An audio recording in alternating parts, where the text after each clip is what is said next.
Bonjour à tous, bienvenue sur cette chaîne. Aujourd'hui, on va s'intéresser à un sujet qui me semble pertinent. Il concerne la société gabonaise. C'est celui de l'engagement massif de nombreux jeunes dans l'arène politique, notamment au cours de cette élection législative qui a lieu en ce moment au Gabon. Alors, que reflète ici ce fait? Reflète-t-il ici un réel engouement des jeunes pour la politique, en ce sens qu'ils sont conscients que c'est un espace de décision qui peut réellement leur permettre ici d'avoir une influence sur le fonctionnement de leur pays? C'est-à-dire qu'en s'engageant en politique, les jeunes peuvent eux-mêmes ici pouvoir trouver des solutions aux problèmes auxquels ils font face au quotidien. Ou de l'autre côté, l'engagement de ces jeunes en politique répond à une logique simple. Cette logique liée à l'hyperpolitisation de notre société est celle qui est bien résumée par la formule des rappeurs gabonais du groupe Mauvaise Haleine, c'est-à-dire la politique cache dans ses poches toutes les banques. C'est-à-dire qu'on s'engage en politique parce qu'on veut faire ici de la politique un tremplin, pouvoir ici avoir une meilleure vie. La politique deviendrait ici ainsi un ascenseur social qui pourrait nous permettre ici de pouvoir ici réaliser nos objectifs de vie. Donc dans un premier temps, analysons ici le fait que la politique soit ici un lieu qui permette aux jeunes de réellement changer leur quotidien parce qu'ils auront la capacité de prendre des décisions qui vont ici avoir une incidence sur leur vie. Donc en s'engageant en politique, les jeunes ont peut-être compris que c'est là l'espace qui pourrait leur permettre ici de réellement résoudre les problèmes auxquels ils font au quotidien,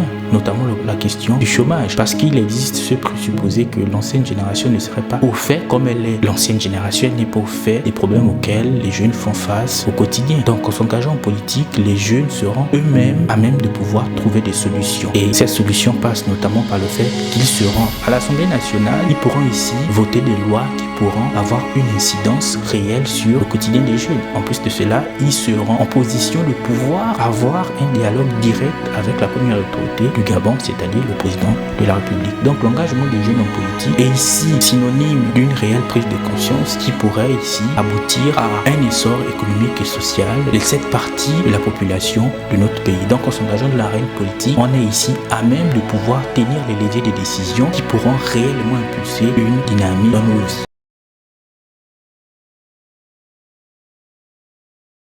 Alors, l'autre facette serait que s'engager en politique ne serait tout simplement que le reflet ici de la volonté de vouloir changer soi-même sa propre vie. C'est-à-dire qu'il y a une dimension purement individualiste dans l'engagement de ces jeunes dans l'arène politique. Parce que comme je le disais, la politique ayant dans sa poche toutes les banques pourrait permettre à ces jeunes d'avoir accès ici à des mannes financières importantes, plus qu'un poste de député ou une position dans l'appareil étatique relié ici à cette élection pourrait permettre aux uns et aux autres de pouvoir avoir accès à des finances, de pouvoir avoir accès à un réseau. Reprendre les termes de Bourdieu, ils auraient ici un capital économique et un capital symbolique qui serait marqué ici par le réseau qui permettra aux uns et aux autres ici de pouvoir placer leurs parents, de pouvoir eux-mêmes ici avancer dans la haute administration et surtout ici, pourquoi pas eux-mêmes ici placer des personnes au-delà de la famille, des personnes de leur contrée, de leur... Donc ici, l'engagement politique des jeunes peut se percevoir ici comme la volonté tout simplement égoïste de ces derniers de pouvoir ici améliorer leur vie. Donc faire la politique serait ici un ascenseur social qui pourrait permettre aux uns aux autres d'avoir une meilleure vie. Et cela se fait peut-être parce qu'on est dans un écosystème politique qui n'a pas d'idéologie. C'est-à-dire que les uns et les autres s'engagent en politique réellement dans quel objectif? Est-ce qu'on peut avoir une lecture claire de ce que les uns et les autres veulent faire? Il est réel qu'il existe des programmes de société, mais depuis 60 ans, a-t-on vu réellement la dynamique qu'a impulsé ces divers programmes de société entre détournement d'argent et ici éléphant blanc? Est-ce que les projets de société finalement conduisent la vision d'un acteur politique? Donc ici, les jeunes se retrouvent face à un écueil qui est assez marquant, c'est celui d'être tenté par la volonté de vouloir se servir au lieu de servir. Donc l'engagement des jeunes en politique ici peut devenir problématique parce qu'on est dans une sphère politique, comme je le disais, qui n'a pas d'idéologie politique, parce que l'idéologie, elle guide, l'idéologie, elle tient les idéaux, l'idéologie ici, elle permet de se situer au-delà position subjective.